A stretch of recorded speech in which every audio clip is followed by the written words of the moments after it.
Hey guys, I'm gonna try and make this short and sweet for you, yeah? I got some noise in the background. I know obviously it's the time of Ramadan. And Lent. And this is, for me, a very peaceful time for me personally. And obviously those that are fasting at some point, it's gonna hit you because the weather is very hot. I think for the past couple of days, today's the 24th of February, for the past couple of days, my gosh, I think I've never felt it this hot before. It's been really intense. And I've been in the house anyway, doing like a lot of work. So for those that have been outside, boy, I be feeling it for you. Those that obviously working outside, building and all sorts of stuff. You're at the market. But I want to share something with you. I know some of you know of Bruce Lee.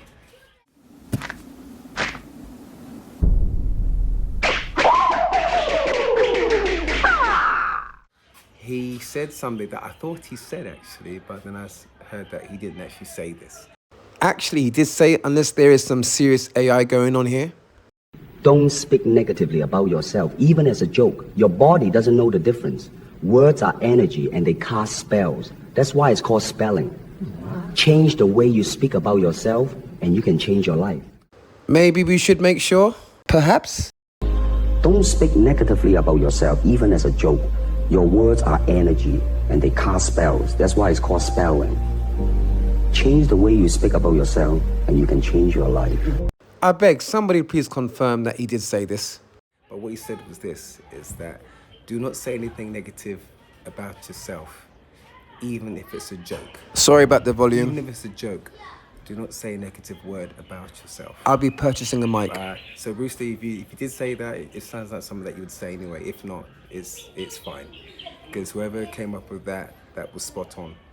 The reason why I say that is for this reason. It's because I have been here now in Gambia, in and out of here for like 3 years. Please listen very I carefully. did get my land here in 2020, but I've been pretty much, it's my second 6 months here pretty much in a row, a bit of a gap, and I've been in and out looking at my land and stuff, as some of you will know from seeing some of my things, and I've been talking to the people in my surroundings, wherever I've lived, be it if it's in Jabang area, Dalaba area, if it's Sukita, and I've been in Brufut twice now, and I love Brufut. Yes, the new Dubai. And what I've been hearing from people is two main things really. One main thing has been about the price of living. Living costs, it's the price of rice. Things have gone down a bit now, I'll say, because maybe I have to say the elections are coming up. So that's a very common thing anyway, that would happen. Prices tend to go down in the time of the election. So I've always had this thing of hearing people talking about the cost of living and the price of rice or power keeps going on and off, and there's reasons for that, maybe because they're working on something. Obviously people aren't happy about it with regards to the communications and stuff. Sorry, communications. With regard to not being able to communicate, so for better, because the light has gone off, or the power's gone off, the electricity's gone off. But there could be reasons which it does come on advertisers. I believe I heard on Facebook, and I think the TV channel GSI. I've come up with an idea actually, and that would help that for people to know that the power is going off in the area. As you know, there's a survey that's going on, and the net economy is something else that needs to be discussed as well, that I'm doing. And some of you can see I'm sending out things on Make Gambia Smile Again. Yeah. But the second thing I hear people talk about, I hate to say, but I've got to say it, are the boys, the men in Gambia. I had one person say to me, if you had to put it in a statistic, 100%, this person said this, okay, someone said this to me. I didn't like what they said, but this is what they said. And I've been hearing it. It's not just one person. I heard many people say this, yeah, that Gambians are lazy. And they tend to say the boys and the men. So they'll say Gambians are lazy, and they'll say 70%, if they were to put it in a percentage, 70% of Gambia is lazy. And if out of that 70%, 50% are the boys.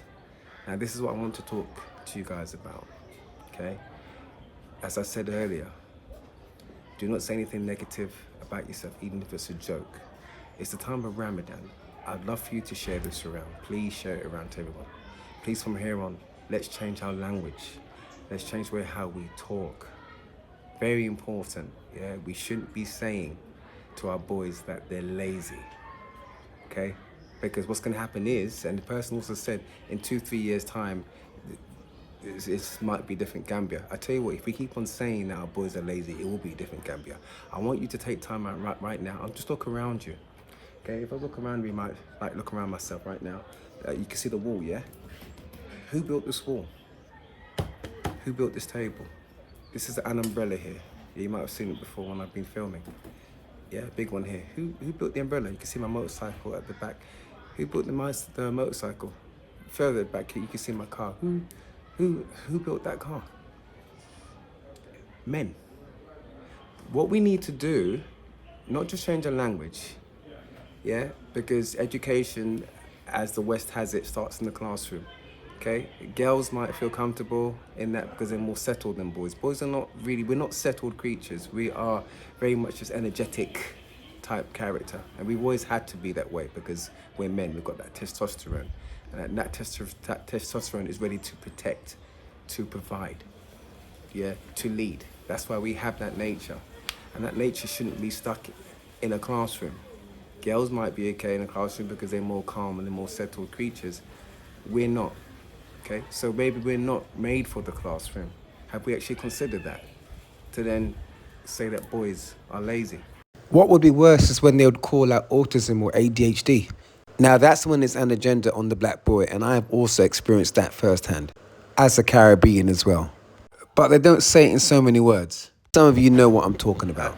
Yeah, I'm sure you guys have got sons. Yeah, I have daughters. Yeah, but if you have sons, right, do you really like the fact that you're calling your own son lazy? And you're a man yourself saying that boys are lazy. I've had men say it, boys are lazy. Now please tell me there is something up with that. So what's that called? Colonial leftovers. Cognitive dissonance presented on a dish. A wrap of mental conditioning. Like you got served. The problem that we're having also here, in Africa, but I'm going to say specifically in Gambia, is that we are speaking negatively about ourselves.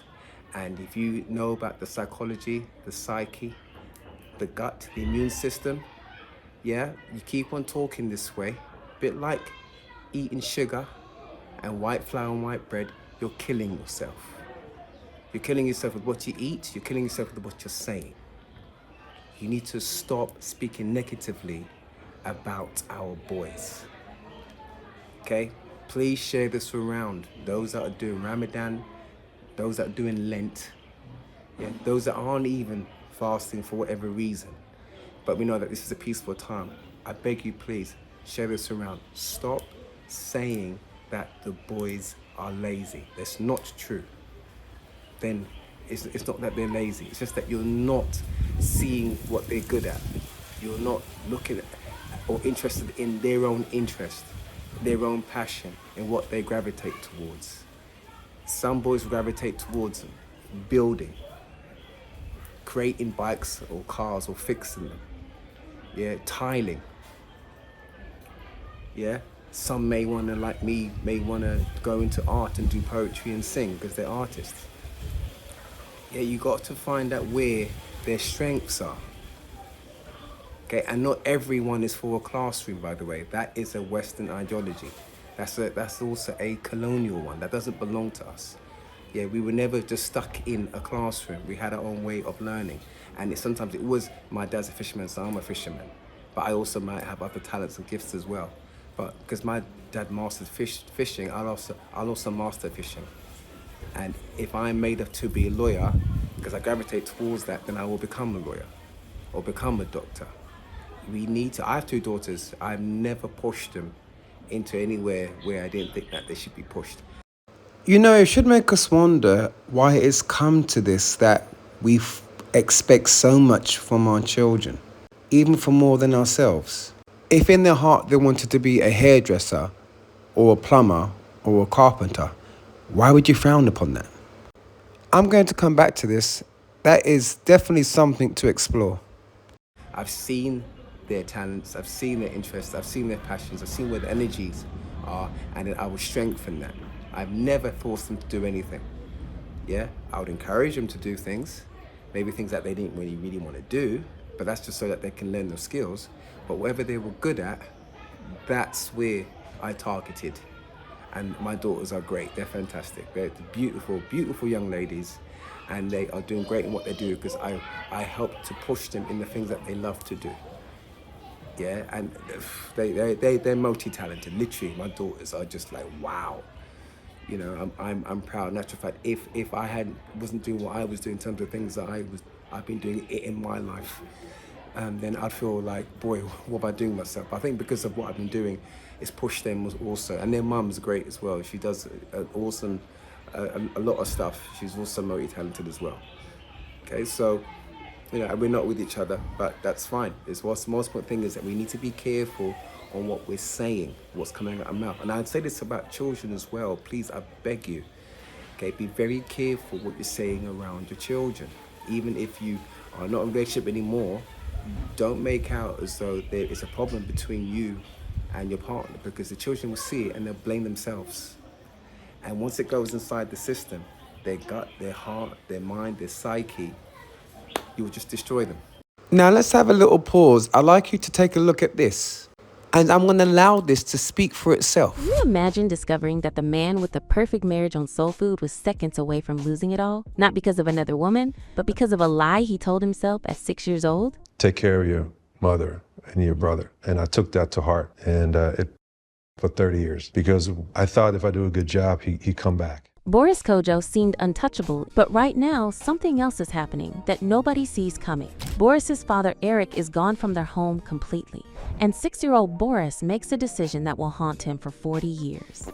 He decides it's his fault his father left. If he'd been a better son, a smarter son, a more lovable son, his father would have stayed. That lie, that somehow a 6-year-old child was responsible for an adult's choice, becomes the wound Boris buries deep and carries silently. And it nearly destroys everything when he becomes a father himself decades later. Remember that the actress is also his beautiful wife. For some people, you may find this very moving right now, and I would understand, especially if you've had a loss in your life, and you can relate to this. Children tend to blame themselves when something goes very wrong. And I've also seen this firsthand myself.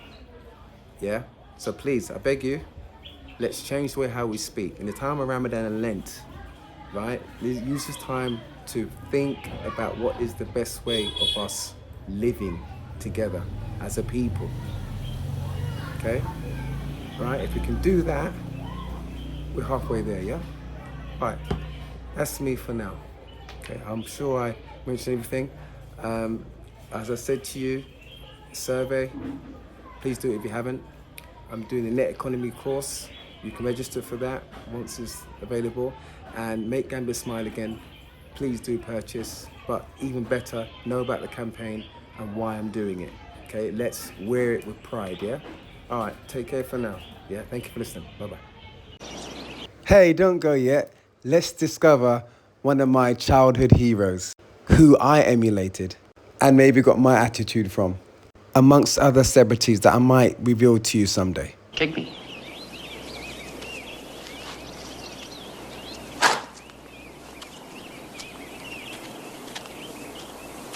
What was that? An exhibition? We need emotional content. Try again.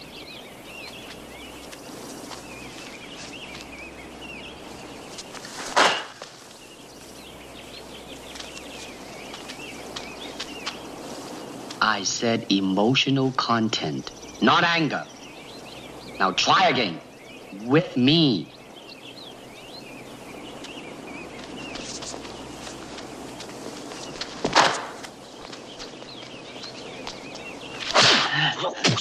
That's it. How did it feel to you? Let me think. Don't think. Feel. It is like a finger pointing away to the moon. Don't concentrate on the finger or you will miss all that heavenly glory. Do you understand? Never take your eyes off your opponent, even when you bow. That's it.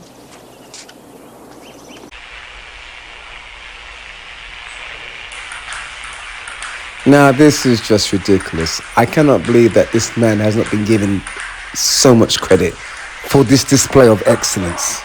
Someone please tell me that my eyes are lying to me.